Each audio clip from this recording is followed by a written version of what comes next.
Welcome to the show where it talks Virginia football as we're here in the off season now after 2023, looking ahead to 2024. And it's a good time for a portal recruiting season update. And I got to say, surprisingly good news in the sense that there's really been no bad news for Virginia in terms of the roster, which is really important. The chatter around Virginia football ahead of the opening of the transfer portal season, almost entirely on message boards and social media, of course, was at the December 4th portal opening. That was this past Monday. That date would be the beginning of a mass exodus of players. I got several concerned emails, text messages from fans and observers of the program, just assuming that it was going to be a Black Monday, let's just say. Here we are on Friday, 4 days later, and I think you have to assume at this point that that's not going to happen, which is good news for Virginia fans. Ahead of this anticipated exodus of players, I identified the four players in a column that Coach Tony Elliott could just not afford to lose. Those players being linebacker Cam Robinson, safety Joe DeSanker, quarterback Anthony Calandria, and wideout Malachi Fields. And then four others that we would want to keep an eye on: cornerback Dre Walker, offensive lineman Mikhail Boley and Blake Steen, and then edge linebacker Chico Bennett Jr. None of those eight are among the 10 UVA players who have entered the transfer portal to date. And though the portal has only officially been open since Monday, I think it's safe to say that the kids who aren't in the portal now are not likely going to end up in the portal at all, which is, again, this is best case scenario for Virginia football coming off a 3-9 season. One name I had not included in any of my early postseason personnel list is Tony Muskett, the guy who was the starting QB coming out of training camp, but then was in and out of the lineup with injuries, suffered an injury in the season opener with Tennessee, missed a few weeks. Then he missed the end of the season with an injury in the Georgia Tech game. But he played well when he was on the field, put up good numbers. He led Virginia to that 31-27 upset of North Carolina. His numbers were very consistent, very similar to Anthony Calandria's numbers. And so you had, in a way, you had a good situation here. You had two quarterbacks that could both play well. Now, the issue being Muskett's got 1 year of eligibility left. He'll graduate in the spring, and he would be eligible next year as with a COVID redshirt year that everybody gets who played in the 2020 season.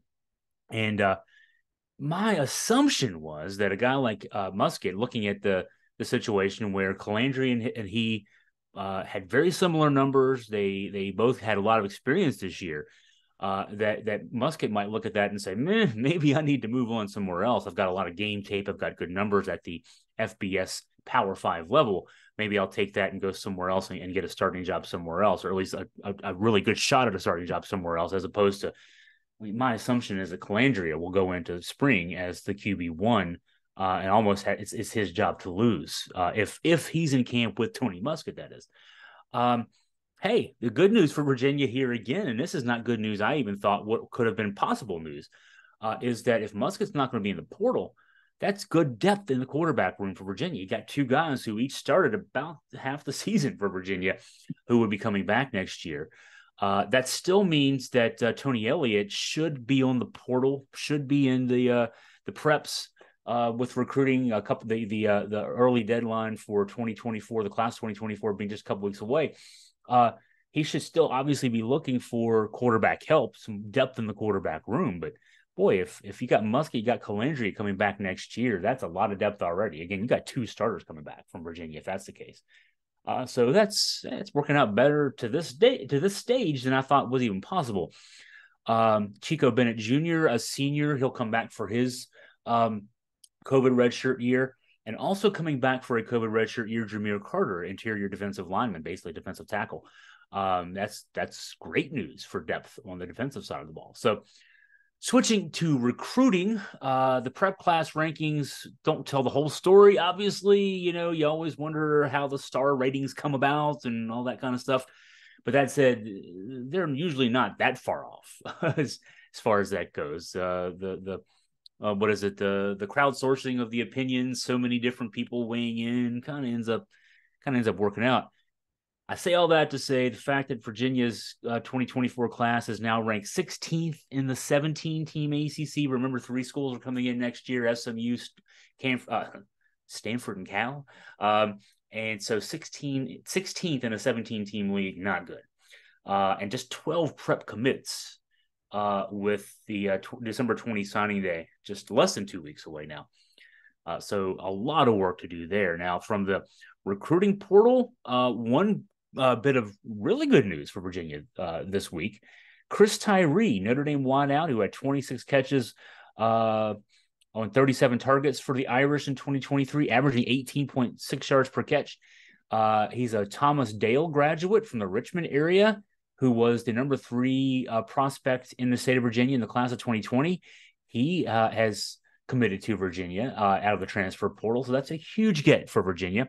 The expectation, the hope will be he'll slide right in there to the spot that'll be left vacant by the pending departure of Malik Washington, a grad transfer from Northwestern, who all he did in his one season in Charlottesville was catch 110 balls, ACC record, over 1,400 yards, 10 100-yard plus games. Going to be a big gaping hole there that maybe Chris Tyree, similar size, similar skill set, might be able to fill. Put him up there with out there with Malachi Fields. You got 2 quarterbacks who can throw him the ball. There's your makings of some good targets out there, good passing game on the offensive side of the ball. Elliott is looking to add more depth at the skill positions at receiver and tight end. The other portal targets include a couple of wideouts. Tony Johnson, a speedy receiver from Florida Atlantic, 60 catches in 2023. Andre Green Jr., his numbers won't impress you. 5 catches total in 2 seasons at UNC, but he was a top wide receiver recruit coming out of high school. Just hasn't been able to break into the lineup there with the glut of receivers at UNC. And so he's looking for a restart to his career, and Virginia has offered him. So we'll see what the possibilities might be there. A pair of tight ends, big 6'7" guy from Ball State, Tanner Kozel, 34 catches in 2023, and a 6'4" Harvard grad transfer, Tyler Neville, had 24 catches in 2023. On the defensive side, no commits as of when I'm recording this on Friday, but a lot of offers out. And all of the defensive back position, a Georgia Tech guy, Keenan Johnson, who started 9 games for the Yellow Jackets in 2023.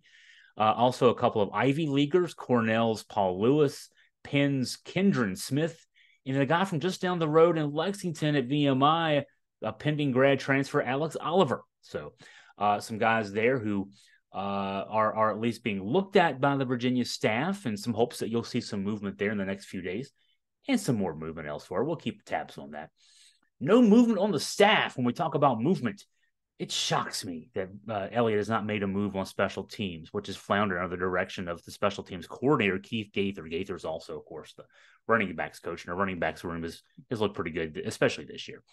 But as far as special teams go, the unit ranked 105th in Pro Football Focus this year, 108th in FBS and ESPN FPI. That's out of 133 teams. That's lower 20% of the of FBS and special teams this year, and that's actually an improvement from last year. PFF had UVA 115, and ESPN had them 127th to special teams at UVA. So where it comes to matter in terms of games, efficiency numbers, Virginia lost 2 one-score games, the JMU game and the Louisville game, in which the opponents recovered a block punt for a touchdown. There were 2 other games, Maryland, Virginia Tech, in which the opponents ran back a kickoff for a touchdown. The Maryland game, Virginia had a 14-0 lead at the time, and that kickoff return touchdown was part of the momentum shift that led to that game being a loss. And there was another game, a 5th game impacted by special teams, the late loss to NC State, the walk-off loss, a walk-off field goal by State, which was even possible because on the field goal attempt before the walk-off, the kick missed. I think it was wide left, if I remember from being in the stadium. But there was a penalty on Virginia special teams, moved it up 15 yards, kicked the chip shot, win the game. So at least 3 losses that were heavily impacted by that. A couple other losses that, the final score was in both the Maryland and Virginia Tech games were not close, but I would argue, again, the momentum shift from that Maryland kick return touchdown, not good. So even if you just say the 3 games were impacted by that, you have a chance to win those 3 games. Virginia's bowling right now. They're not bowling. They're not going for the college football playoff or anything, but you're playing somewhere up north, maybe the Military Bowl, maybe the Penn State Bowl. Pop-Tarts Bowl, whatever, instead of sitting at home and with a 3-9 record. If you can just get special teams right, it boggles the mind that no change has been made there. All right, so that's your football update. Hey, if you have any questions for me, any news tips, anything you want to run by me, you just want to ask me a question, what I think about Virginia football, Virginia basketball, whatever the case may be, feel free to email me at chris@augustafreepress.com.